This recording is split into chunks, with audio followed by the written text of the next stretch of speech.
Good morning, ladies and gentlemen. Welcome to Pandemic and Economics, another coffee and research series of the Department of Economics, where we look at the consequences of COVID from an economical point of view. While we have been looking why we comply with social norms or the impact on the labor market, today we look at the consequences on the international trade, and therefore I'm very happy to welcome today Mathilde Moigne. Mathilde is economist. She's a junior scientist. Mathilde studied in Paris. She is finishing her PhD at Princeton University, and it is last autumn when she came to Zurich to start as a postdoctoral fellow at the Department of Economics. And today Mathilde will be sharing with us and presenting her latest and recent data from her research of COVID and its impact on global trade. This in a few minutes. Ladies and gentlemen, today, as always, you will have also the opportunity to ask questions that Mathilde is very happy to answer after her presentation, and therefore to make it very easy, I kindly ask you to open your internet browser and visit menti.com, and then there will be a window where you can insert a code, and this code is shown on the screen at the bottom. And now I wish you a lot of fun and enjoy the session with Mathilde. I hand over to you, Mathilde. Hello, Eileen. Hello, everyone. Thank you very much for inviting me to speak today. What I want to show you today is an overview of what the pandemic, the COVID-19 pandemic, meant for international trade flows. And I want to focus in particular on the response of international trade flows to the first wave of the pandemic and the anticipation and the response to the second wave. Before I start, I just want to give a forward. One main challenge in studying the economics of COVID-19 is the scarcity of the most recent data. And so in what I'm presenting you today, the latest data point globally is August 2020, so just at the onset of the second wave. And for some countries, I can go as far as October 2020, but I cannot cover the entirety of the second wave. That being said, let me start by emphasizing how peculiar the COVID-19 recession is. And to make that point, I want to compare the recession brought about by the COVID-19 pandemic with the Great Recession between 2008 and 2009. So what I'm showing you on this plot is the evolution of total GDP and total exports flows of OECD country between 2008 and 2010 on the left, and between 2019 and 2020 on the right. If we look at the yellow lines, which show the evolution of OECD countries' GDP, what we can see on the right is that the recession brought about by the pandemic was quite significant, and GDP fell by about 12.2% between the end of 2019 and the second quarter of 2020. As a comparison, during the Great Recession, over the same amount of time, GDP of OECD country fell only by 4.6%. So the recession, the COVID-19 recession, is unprecedented, and in fact, it's the largest recession we experienced globally since the Second World War. But what's also peculiar about today's recession is the incredible resilience of international trade flows. So if we now look at the blue lines, on the right, what we see is that total export flows, total export volumes of OECD country fell by 24%, again between the end of 2019 and the second quarter of 2020. As a comparison, during the Great Recession, total export volumes of OECD countries fell by about 32%. But what's even more important when we look at those graphs is to see that within the course of one quarter, so in 3 months, export flows recovered from the pandemic. And so basically, at the end of the third quarter of 2020, total exports volumes of OECD countries were already back to 95% of their 2019 levels. in comparison, during the Great Recession, 1 year after the through of the recession, total export volumes of OECD countries were still only at 85% of their pre-crisis level. And in fact, it took 3 years for trade to recover from the Great Recession. So the COVID-19 pandemic is unprecedented, both in terms of economic performance and also in terms of international trade. Now, what exactly happened during the course of the year 2020? What I'm showing you on this plot is the monthly evolution of total gross imports and total gross exports of the world. So now I'm considering all of the countries between July 2019 and August 2020. If we focus on the green line first, which represents imports, we can see the first wave of the pandemic unfold in international trade flows. So you can see that there's a first decline in gross import flows between January and February 2020, and a second dip between March and April 2020, for a total decline of about 35%. If you look at the exports on the other side, the red dotted line, what we can see is that most of the action occurred only between March and April 2020, with a decline of about 35% of the level of exports. So in this plot, I unfortunately cannot show exactly how the second wave of the pandemic unfolded on global trade flows, but what I want you to see is that by May 2020, trade flows were on the rebound, and at the onset of the second wave, there was still increasing. So to some extent, data, even country data, which shows evolution of country-specific flows up to October 2020, don't show much response of international trade flow to the second wave of the pandemic. So what happened? How do we explain this dynamic of imports and exports flow in the first wave and in the second wave of the pandemic?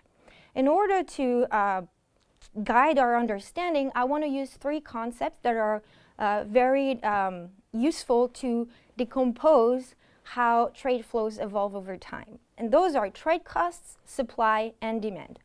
So trade costs is basically all costs that are necessary for the due process of exchange of goods and services worldwide. That goes from custom duties, taxes, and more concretely, the price of transportation modes, the price of a bulk ship or of a cargo plane. The supply of goods simply refer to the amount of goods that are produced by firms and put on the market, whereas the demand for goods is the flip side and is the amount of goods that firms and households are willing to consume. So at the beginning of the pandemic, we really had what for a researcher was seen like a perfect storm, meaning that everything went wrong in terms of those indicators. So first, trade costs skyrocketed. This is obviously because borders were closed and because planes were grounded, but also because by March 2020, a lot of countries set up exports restrictions, which made trade of specific goods prohibitively costly. At the same time, the supply of goods was interrupted, not only because with those borders closed, supply chains were disrupted, but also because of lockdowns and economic uncertainty leading to plants closure.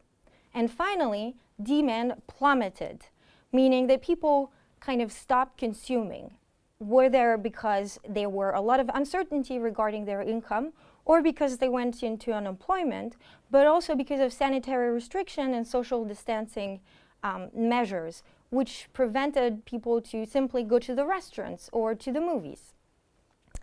And so this combination of those three factors really explains the decline in imports and exports that I was showing you on this slide. And what's interesting is that you can kind of see the political response of trade flows as well. So you see that the two dips of the imports kind of reflect the fact that the pandemic spread geographically, first in Asia, where you had the first lockdowns, and second, in Europe and North America. Whereas for the exports, you can see that most of the action occurred in March when the export restrictions started to bite worldwide. So this is what happened at the onset of the pandemic and during the first wave. But now, why did trade bounce back so quickly? And where is the second wave in the data? So to explain why trade recovered so quickly within 3 months, and actually within the course of a month between May and June 2020, I want to refer again to those 3 concepts I'm using. The first thing is that trade costs actually fell again pretty quickly, simply because borders started reopening. Exports restrictions were lifted as early as April 2020, when governments realized that this wasn't really a solution. And transportation costs experienced, concrete transportation costs experienced a decline because fuel prices hit a record low. So trade costs were kind of removed from the equation. Now, supply actually recovered very early on as well.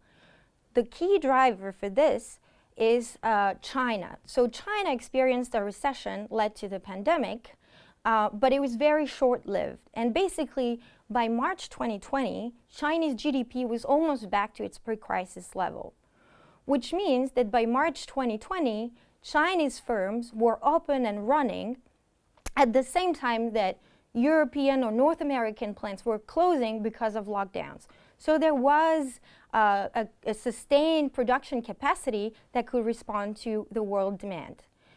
And if we go towards the summer and the beginning of the second wave, what data shows is that firms around the world actually adjusted their production processes to the new normal of the pandemic.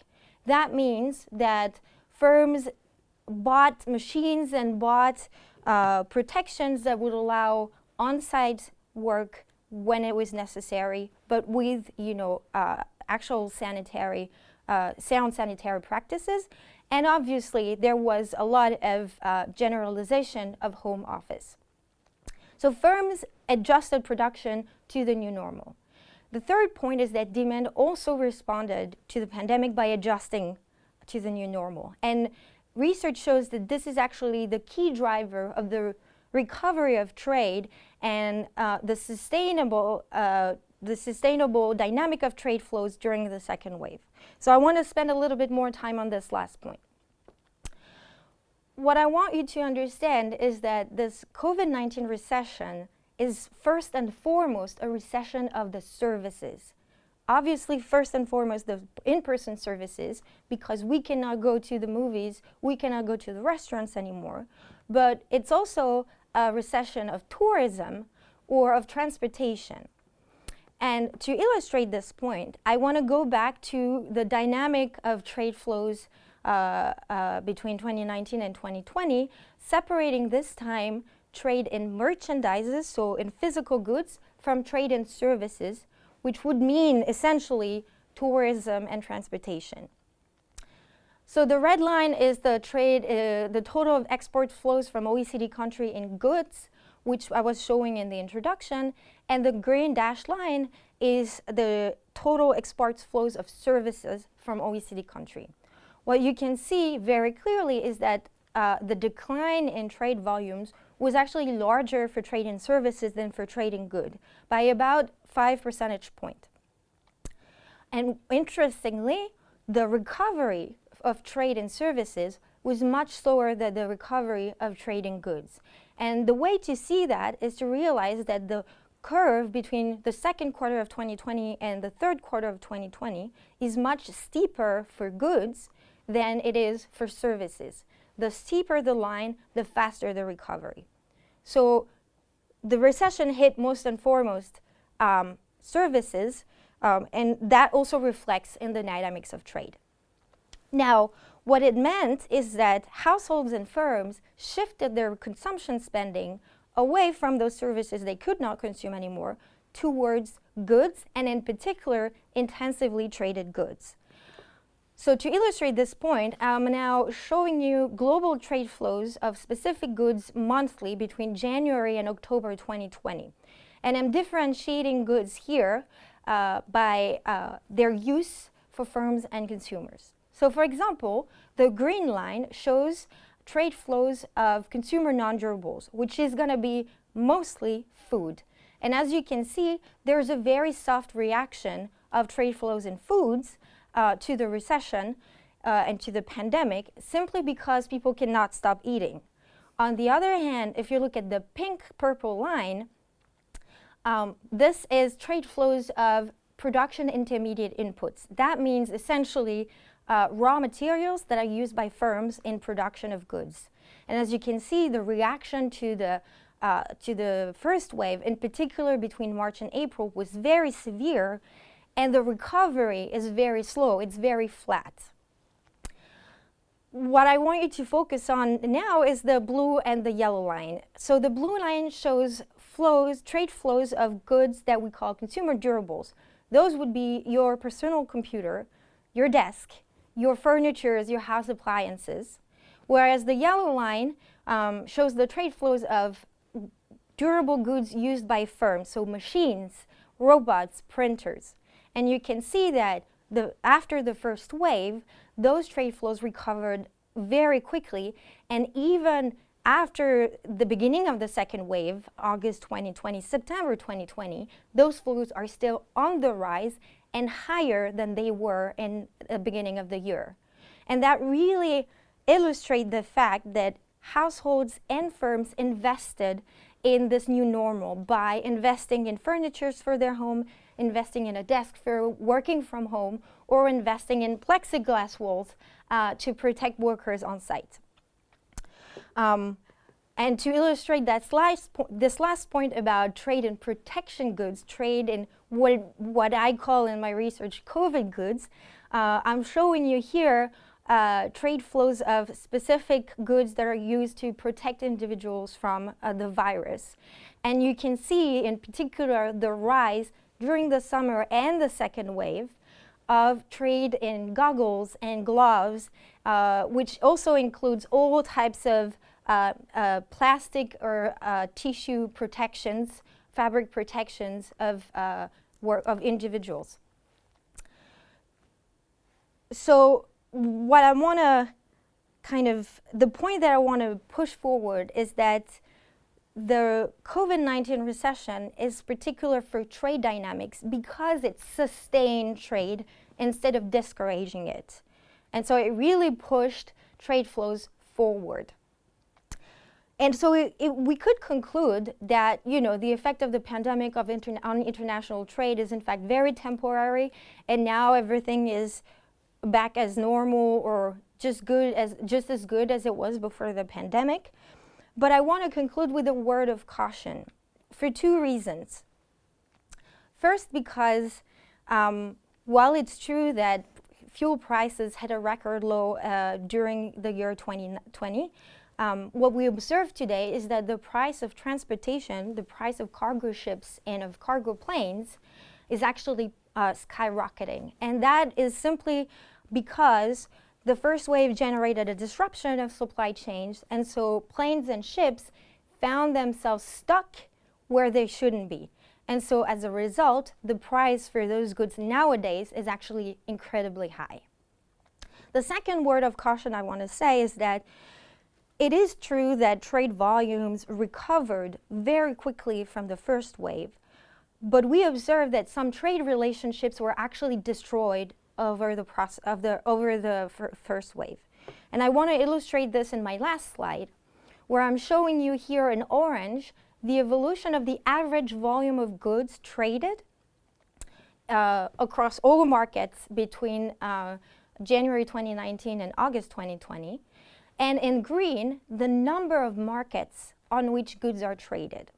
So the orange line really shows that firms adjusted to the recession by reducing the amount of goods they were first producing and second, trading abroad.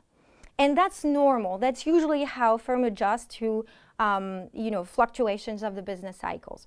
What is more worrisome is that the green line exhibits a strong dip between March and April 2020. And that means that the number of markets out there on which goods were exchanged actually decreased by almost 7% over the course of this month. And the reason why it's worrisome is because it's incredibly costly to reestablish trade relationships. It means finding a partner, establishing a contract, finding a new transportation route. And so it is very costly once a relationship is destroyed to reestablish it. And you can see that the green line is back on the rise after April 2020, but is actually decreasing at the onset of the second wave. And so this should be a sign that there will be long-term consequences of the pandemic on trade dynamics. So this is where I want to conclude. I hope it doesn't sound too pessimistic. Thank you very much. Ladies and gentlemen, that was the session with Mathilde. Very interesting how she digged deeper into her research, showing the perfect storm. I really love this expression, and also why recovery came very quickly. Now it's your chance, ladies and gentlemen. We will open the Q&A session. Just once again, very quickly, insert your question on menti.com, and we will try to answer as many questions as we can. If not, please don't be sad. Mathilde will surely be happy to answer it in a different way. But we have already received a lot of questions, and therefore I will be looking onto my screen that I have with me. Thank you so much, Mathilde. So, of course, we live in Switzerland, and probably a lot of people are also watching people who live in Switzerland. So global trade in goods seem to have recovered very quickly. You pointed that out several times from the pandemic. So what about Switzerland in particular, if we look into our market? Thank you very much. This is a very interesting question, not only because we live in Switzerland, but because Switzerland is the perfect example of an open economy. It's an economy that trades a lot with the rest of the world. So I actually can show a few slides about Switzerland in particular. So what I'm plotting here is kind of the equivalent of what I was showing in the introduction. It's the total volumes of imports and exports of Switzerland between August 2019 and November 2020. Switzerland is typically one of the countries for which we have the most recent data. And so what we can see is that the reaction of Swiss trade to the pandemic was very much aligned with the reaction of Europe and North America to the pandemic. What's interesting though, and again illustrative of the fact that Switzerland is such an open economy, is that imports and exports reacted very much in the same way and experienced the same recovery. Now if you look at the second wave, so if you look from August 2020 on, it seems like there's a little slowdown of Swiss exports, whereas Swiss imports continues to be on the rise. And that's simply, again, because demand can adjust in favor of goods that actually Switzerland doesn't produce. But if we look at goods that Switzerland does produce and is one of the leaders on the world, you can see that aside from car parts, which is the turquoise green line, exports of other strong Swiss exports, so agricultural goods, precious jewelries and watches, and unfortunately I cannot show financial service on this plot, but I'm sure financial services would look the same. You see that after the first wave, those exports remain actually very strong. So this is where I think, Switzerland reacted to the first wave just the way everyone else did, but didn't react so much to the second wave.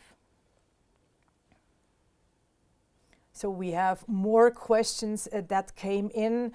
We already talked about inequalities of COVID in the past sessions. Teodora Boneva, your colleague, actually digged deeper into that, looking at the labor market. Can we expect this pandemic to increase inequalities between or even within countries due to a differential exposure to international trade, Mathilde? So that's a very good question. And I think the way to think about the answer is to first consider where are countries strong? What do they produce? What is their comparative advantage? And it's certain that in countries where the bulk of the value added is generated in services, we will see a deeper recession than in countries that are specialized in producing your vacuum cleaners, the robots that firms have to use, the masks. So what we see in the data is that, for example, China responded very well to the pandemic just because they are so strong in producing COVID goods protection, so masks in particular. And what we anticipate is that because rich countries are usually more service-oriented than poorer countries, we do expect that the recession will hit richer countries more than that it will hit other countries in the world. Now, within country, this is less of an international trade question, but as I was kind of mentioning, this recession is really a recession of services. And so it is certain that some sectors you can do home office, and so basically production, in the broad sense of production, is back on for individuals in those sectors, whereas individual working in the service sectors, in particular the in-person services, will probably be more long-run affected by the pandemic. Let's look again from a bigger perspective. If we think of the looming recession, then demand will fall worldwide. So should we expect a delayed crisis in world trade? That's a very interesting question, and that's actually what this is where the lack of data is a bit limiting. My sense is that kind of what I was saying at the very end of my presentation. My sense is that demand plummeted in many countries and in particular in many sectors, which means that in the long run, some individuals won't have a normal income for a long amount of time. And so this lack of income will generate, probably in the foreseeable future, a new decline in global demand, which we expect to reflect on trade of all types of goods, because once you don't have the budget to buy a new desk or a new personal computer, then that's going to reflect in the international trade flows. So it's very likely that we will see some impact of the length of this recession in the foreseeable future in trade flows. Mathilde, you are talking about medium to long-run negative impact of the pandemic on global trade. What type of permanent damage can we expect, and what can the policymakers do about it? That's a very important question. So the permanent damage, as I was kind of mentioning in my previous response, is that some individuals will not recover for a long period of time from this recession. Individual working in the service sectors, but also young people going on the labor market today during this recession who have a hard time finding a job and will have a job at a lower wage because it's a crisis. And so we can expect permanent damage in terms of consumption in that respect. And I think we can expect permanent damage also in terms of trade relationships, because there's a lot of debate in many countries nowadays about bringing back the industries in the domestic production process and interrupting those very far-stretched global value chains, which is kind of what we were seeing when I was showing you that the number of markets on which goods are exchanged is actually on the decline. And so this will definitely have a permanent impact on international trade. Mathilde, we have another question, and I expected it already. The US-China trade war is still happening. Unfortunately, is Corona making it worse, or could the pandemic also be an opportunity to find a way out of this very tense situation? Thank you. That's a very interesting question that is worrisome for a lot of researchers in international trade. What we tend to see in the data is that, in fact, since the beginning of the pandemic, trade relationships between the U.S. and China kind of eased, simply because China had the monopole on masks for a long amount of time, and still, as I was saying, was kind of the only country that could sustain the world demand. So from a purely data point of view, international trade between the US and China actually improved during the pandemic. How positive this effect is, it's a little bit hard to answer, because there's a lot of other things at play nowadays. For example, the WTO, the World Trade Organization, just elected a new Directorate General. And so that means that there's a new conversation starting on trade relationships between countries worldwide. So, you know, the pandemic had one positive impact, because US and China had to trade some essential goods. There's this whole debate about whether we need to bring back production on the domestic soil, and there's this new conversation starting with the WTO. So there's a lot of factors going in different directions, which mean the answer very ambiguous at this point. I would like just to continue with another question that is related to the World Trade Organization, because it had already major problems before Corona, amplified by the pandemic. What do you see as the most urgent tasks for the new chief? That's a very good question. That's actually a question that requires a knowledge of the nitty-gritty details of the WTO that I don't necessarily have. But to kind of give you a schematic idea of why the WTO was on the verge of dying, basically before the pandemic, is that the mechanism for dispute settlements within the WTO was very much at a still point, in parts because the U.S. refused to name a new representative for the U.S. in that organization that settled disputes between countries.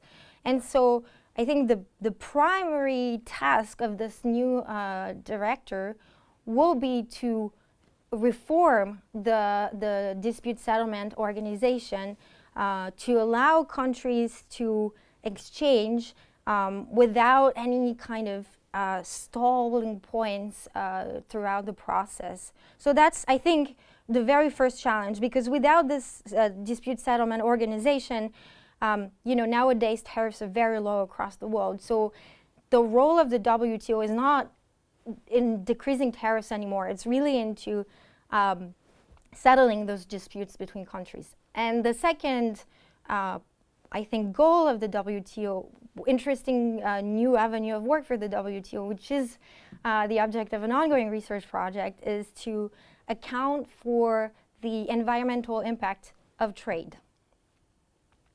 Mathilde, let's come to the last question of your session today, and we will end it with a very Swiss question. I hope that's fine for you. For sure, you have been living here now for a while. How does your talk fit in with the unoptimized process to yield the best sharing of tasks between the different levels of responsibility we have in Switzerland, so meaning town, the cantons, and federal? Thank you. Thank you for this question. I'm actually pretty new to the whole to the Swiss institutions. I come from France, where everything is very centralized.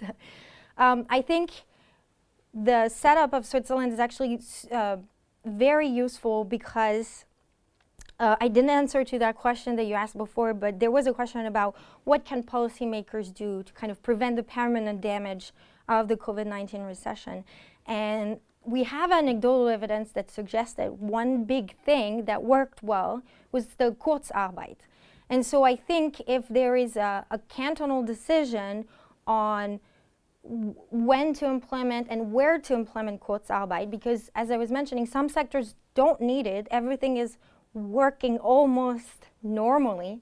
I think cantons have a better view of how to implement those policy measures. At the other end of the spectrum, I think that at the federal level, it is important to keep thinking about the organization of production on the Swiss territory and be careful about this whole debate about bringing production back on the domestic soil, being nuanced in thinking about which sector we need to produce again in Switzerland and which sector we can continue to import with the rest of the world. Thank you so much, Mathilde. I hope we had a couple of policymakers watching your session. Thank you so much. Ladies and gentlemen, global trade in times of COVID. That was the session with Mathilde Moigne. I thank you so much for attending and also showing your interest. The Department of Economics and also the whole organization team, Mathilde, of course, myself, we hope that you enjoyed all the sessions in March and that you also gathered valuable insights for yourself and also for your organization. We wish you all the best and have a good day. Goodbye from my side. Thank you very much. Goodbye, everyone.